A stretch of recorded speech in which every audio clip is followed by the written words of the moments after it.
2024 digital arrest തട്ടിപ്പുകളിൽ report ചെയ്യപ്പെട്ട കേസുകളിൽ നിന്ന് മാത്രം നഷ്ടമായത് 1935 കോടി രൂപ. 2024 കേസുകളുടെ എണ്ണം 1,23,672 വർദ്ധിക്കുകയും ചെയ്തു. മുൻ വർഷങ്ങളെക്കാളും വൻ തുകയുടെ തട്ടിപ്പാണ് പോയ വർഷം നടന്നത്. 1935 കോടി രൂപ പുറത്തിറങ്ങിയ കണക്കുകൾ മാത്രമാണ്. അപ്പോൾ ഭയവും നാണക്കേടും കാരണം പുറത്തു വരാത്ത കണക്കുകൂടെ പരിഗണിച്ചാൽ അതിന് മുകളിലാകും വരിക. നിലവിൽ ഡിജിറ്റൽ അറസ്റ്റ് തട്ടിപ്പിൽ ഉൾപ്പെട്ട 3,962 സ്കൈപ്പ് ഐഡികളും 83,668 വാട്സ്ആപ്പ് അക്കൗണ്ടുകളും കേന്ദ്രം ബ്ലോക്ക് ചെയ്തിട്ടുണ്ട്. വർദ്ധിച്ചു വരുന്ന സൈബർ കുറ്റകൃത്യങ്ങളുമായി ബന്ധപ്പെട്ട ചോദ്യത്തിന് മറുപടിയായി കേന്ദ്ര ആഭ്യന്തര സഹമന്ത്രി സഞ്ജയ് ബന്ദികുമാറാണ് ഈ വിവരങ്ങൾ വെളിപ്പെടുത്തിയത്.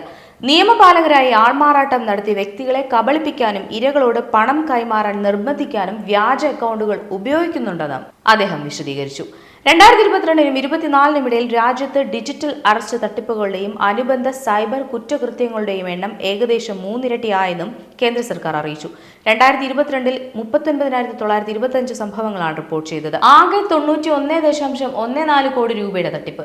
2024-ൽ കേസുകളുടെ എണ്ണം 1,23,672 വർദ്ധിച്ചു. തട്ടിപ്പ് 1935.51 കോടി രൂപയിലേക്ക് ഉയർന്നു.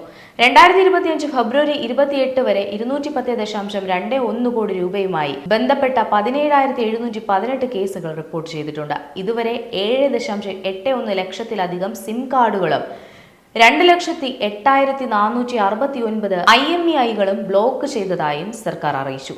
സൈബർ കുറ്റകൃത്യങ്ങളെക്കുറിച്ച് അവബോധം വളർത്തുന്നതിനായി ടെലികമ്മ്യൂണിക്കേഷൻ വകുപ്പുമായി സഹകരിച്ച cyber crime coordination centre caller tune പ്രചാരണം ആരംഭിച്ചെന്നും കേന്ദ്രം ഇതിനോടകം വ്യക്തമാക്കിയിട്ടുണ്ട്. ഇത്രയും ഇടപെടലുകൾ നടത്തിയെങ്കിലും നിലവിൽ ഇതുവരെയും ഡിജിറ്റൽ തട്ടിപ്പ് പൂർണ്ണമായി തടയാൻ നമുക്ക് കഴിഞ്ഞിട്ടില്ല. ആയതിനാൽ ചില കാര്യങ്ങൾ നമ്മൾ അറിഞ്ഞിരിക്കണം. പണം തട്ടുന്നതിനായി ഇരകളെ കബളിപ്പിക്കുന്ന ഓൺലൈൻ തട്ടിപ്പാണ് ഡിജിറ്റൽ അറസ്റ്റ് അഴിമതി. തട്ടിപ്പുകാർ നിയമപാലകരായി അഭിനയിച്ച് ഇരകളെ ഭയപ്പെടുത്തി നിയമവിരുദ്ധ പ്രവർത്തനങ്ങളുടെ പേരിൽ കള്ളക്കേസെടുക്കും. അവർ പിന്നീട് പണം ആവശ്യപ്പെടുകയും പണം അടയ്ക്കാൻ അവരെ സമ്മർദ്ദത്തിലാക്കുകയും ചെയ്യുന്നു. യഥാർത്ഥത്തിൽ ഡിജിറ്റൽ അറസ്റ്റ് എന്നൊരു സംവിധാനമില്ല. അതായത് ഓൺലൈനായി അറസ്റ്റ് ചെയ്യുക എന്ന രീതി നിലവിലില്ല.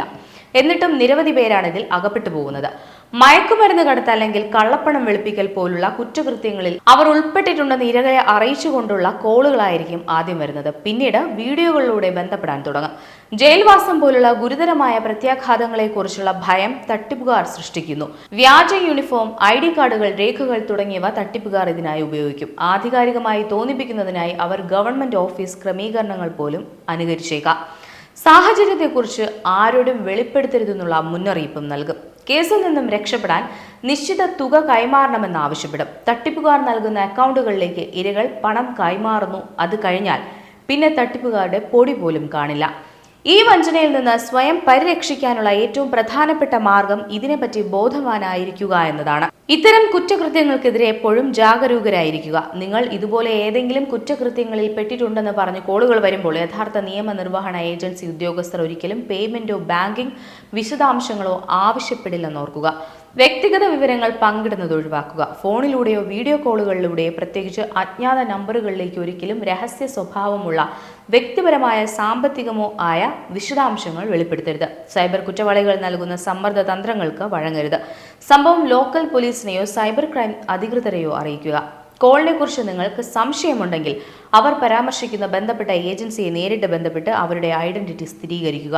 പരിഭ്രാന്തരാകാതെ ശാന്തരായിരിക്കാൻ ശ്രമിക്കുക. ഔദ്യോഗിക ആശയവിനിമയത്തിന് സർക്കാർ ഏജൻസികൾ വാട്സ്ആപ്പ് അല്ലെങ്കിൽ സ്കൈപ്പ് പോലുള്ള പ്ലാറ്റ്ഫോമുകൾ ഉപയോഗിക്കുന്നില്ല എന്ന് ഓർക്കുക.